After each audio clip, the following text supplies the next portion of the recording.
আসসালামু আলাইকুম। আশা করছি আমরা সকলে ভালো আছি। আজকে 15 অক্টোবর 2024। আজকে থেকে একটু অন্যরকমভাবে পড়াশোনা শুরু করব। কারণ যে সাবজেক্টগুলো শেষ হয়ে গেছে এগুলাতে পর্যাপ্ত রিভিশনের অভাব। তো এইগুলাও রিভিশনে রাখবো আর নতুন করে পড়া পড়ব।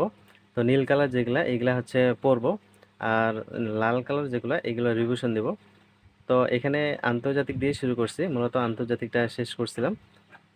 আর ইংলিশ তো একবার শেষ হয়ে গেছে। এইজন্য ইংলিশটাকেও রিভিশনে রাখছি। তো এখন থেকে পড়াশোনা হবে 2 পার্টে। একটা পার্ট নতুন করে পড়বো, আরেকটা পার্ট রিভিশন দেব। কারণ আর মাত্র কিছুদিন আছে সার্কুলার আসার, মাত্র 1.5 মাসের মতো। এই 1.5 মাসের মধ্যে প্রিভিয়াস যেগুলো পড়ছিলাম ওইগুলো রিভিশন দিব, প্লাস যে সাবজেক্টগুলো বাকি আছে এই সাবজেক্টগুলোও শেষ করব। তো চলুন পড়াশোনা শুরু করি। আজকে প্রিভিয়াস এমসিকিউ 32তম বিসিএস দিয়ে পড়াশোনা শুরু করতেছি ইনশাআল্লাহ। আজকে বিসিএস কোশ্চেন দিয়ে শুরু করছি। 32তম বিসিএসটা শেষ করলাম ব্যাখ্যা বিশ্লেষণ সহ। তো যেগুলোতে ব্যাখ্যা বিশ্লেষণ পড়া লাগছে বা পড়ার দরকার ওইগুলাতে পড়ছি। আর কিছু কিছু জায়গায় পড়িনি, ওইগুলাতে দরকার হয়নি, মনে হয়েছে ওইগুলা প্রয়োজন নাই। তো আজকে 32তম বিসিএসটা শেষ করলাম, কালকে অন্য কিছু পড়ব। আজকে থেকে বাংলা ব্যাকরণটা পড়া শুরু করলাম। বাংলা ব্যাকরণের মুখস্থ পাঠ যেটা সেটা কিছুদিন ধরে পড়াশোনা করে শেষ করলাম। তো এখন বাংলা ব্যাকরণটা একটানে শেষ করব। তো বাংলা ব্যাকরণ থেকে আজকে যে বিষয়গুলো পড়লাম সেটা হচ্ছে ভাষা, ভাষার রীতি, লিপি, এই টাইপের কিছু টপিক পড়লাম আজকে। তো প্রথমে পড়ছি ভাষা। বাংলা ভাষার উদ্ভব ও ক্রমবিকাশ, এখান থেকে 2টা প্রশ্ন আসছিল রিসেন্ট টাইমে। তারপরে বাংলা ভাষার রীতিটা পড়লাম। এখানে অনেকগুলো করে প্রশ্ন আছে, যে প্রশ্নগুলো ভালো করে পড়তে হবে।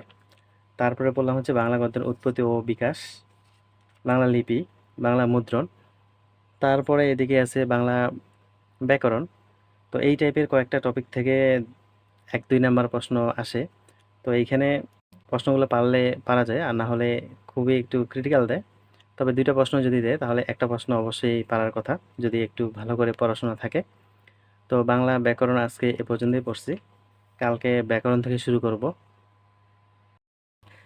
সিনোনিম অ্যান্টোনিম পড়তেছি 1+ পাবলিকেশনের কম্পিটিটিভ এক্সামস ভোকাবুলারি বই থেকে। তো এইখানে 48 পর্যন্ত পড়ছিলাম ইউনিভার্সিটি মেডিকেলের কোশ্চেনগুলো।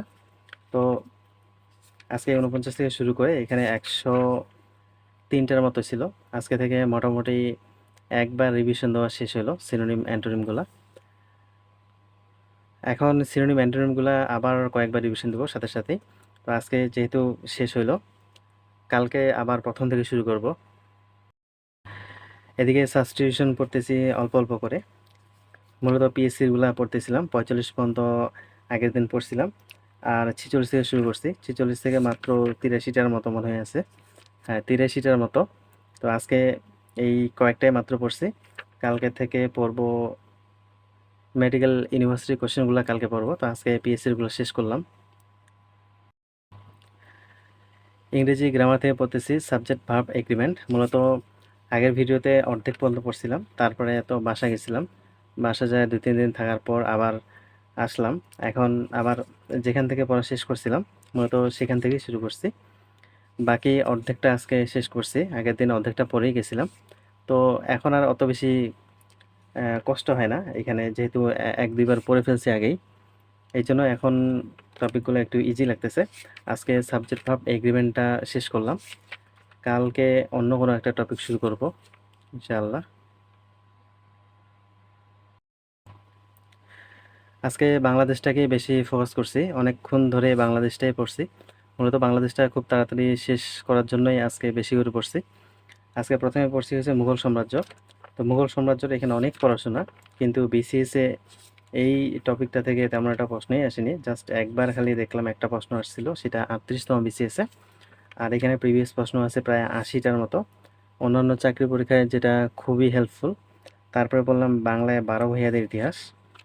এখান থেকে মাত্র কয়েকটা আছে প্রিভিয়াস প্রশ্ন, যেখান থেকে একটা প্রশ্ন আসছিল প্রিভিয়াস রিসেন্ট টাইমের বিসিএসে, যেটা 39তম বিসিএস। তারপরে বাংলায় সুবেদারি শাসন, এই টপিকটা বললাম। তো এইখান থেকে 2টা প্রশ্ন আসছিল। তো এই সুবেদারি শাসনটাকে একটু গুরুত্ব দিয়ে পড়া যেতে পারে, যেহেতু একের অধিকবার প্রশ্ন আসছে এখান থেকে। তারপরে বললাম হচ্ছে স্বাধীন বাংলা নবাবী নবাবী শাসনামল। তো এইখান থেকে প্রশ্ন আসছিল হচ্ছে দুইটা, আর দুইটাই আসছিল নবাব সিরাজউদ্দৌলা রিলেটেড, মানে পলাশির যুদ্ধ বলা যায়। তো ওইটা একটু ভালো করে পড়লে মোটামুটি এই টপিকটাও কাভার হয়ে যায়। তারপরে আসছিল যে উপমহাদেশে ইউরোপিয়ানদের আগমন। তো এখান থেকে একটা প্রশ্নই বারবার ঘুরে ফিরে আসে, ইউরোপীয় বণিকদের মধ্যে কারা প্রথমে বাংলায় এসেছিলেন? এই প্রশ্নটা 10, 16 এবং 40 তিনবার আসছিল। তারপরে পড়লাম উপমহাদেশে ইংরেজ শাসন। তো এই টপিকটা একটু ছোট, এখান থেকে একটা প্রশ্ন আসছিল 76-এর মনন্তর বাংলা কোন সালে হয়েছিল এটা। তারপরে পড়লাম হচ্ছে ওয়ারেন হেস্টিংস, লর্ড ওয়েলেসলি, যে ভাইসরয়গুলো ছিল, লর্ডগুলো ছিল, এইগুলো সম্পর্কে এদের সংস্কারগুলো একটু মনে রাখতে হবে, কারণ এদের সংস্কারগুলো থেকেই প্রশ্ন আসলে আসার মতো। তারপর ছিল ব্রিটিশ ভারতের শাসন। তো এই টপিকটা খুবই গুরুত্বপূর্ণ, এখান থেকে 3-4টার মতো প্রশ্ন মনে হয় আসছিল। হ্যাঁ, 4টা প্রশ্ন আসছে। তো এইখান থেকে একটু ভালো করে পড়বো। এখানে যে বিষয়গুলো পড়বো, যে লর্ড ক্যানিং সে তার সময়ে কি কি কাজ করছিল, যেমন পুলিশ সার্ভিস করছিল, ইন্ডিয়ান সিভিল সার্ভিস নামকরণ করছিল, তারপরে উপমহাদেশে প্রথম কাগজের মুদ্রা প্রচলন করছিল, বাংলায় খাজনা আইন পাস করেন। এই টাইপের যে প্রশ্নগুলা, এইগুলা থেকে মোটামুটি প্রশ্নগুলো আসে। তো এই জিনিসটাকে একটু ফোকাস করতে হবে। আর একটা টপিক থাকলো বাকি, এটা আজকে পড়তে পারিনি, সেটা হচ্ছে উপমহাদেশে বিভিন্ন বিদ্রোহ, জাগরণ এবং সংস্কার আন্দোলন, যেটা খুবই গুরুত্বপূর্ণ। অন্তত এই টপিকটাকে অনেকবার, যত বেশিবার পড়া যায় পড়তে হবে, কারণ সংস্কার নবজাগরণ থেকে প্রশ্ন আসে প্রায় প্রতিবারই বলা যায়। তো আজকে বাংলাদেশ এ পর্যন্ত পড়ছি, মাত্র একটা টপিক বাকি আছে, এটা কালকে পড়ে নিব। আজকে জ্যামিতি থেকে বৃত্ত অধ্যায়টা শেষ করলাম। আগের ভিডিওতে প্যাটার্ন 5 পর্যন্ত পড়ছিলাম, আজকে 6 থেকে শুরু করছি।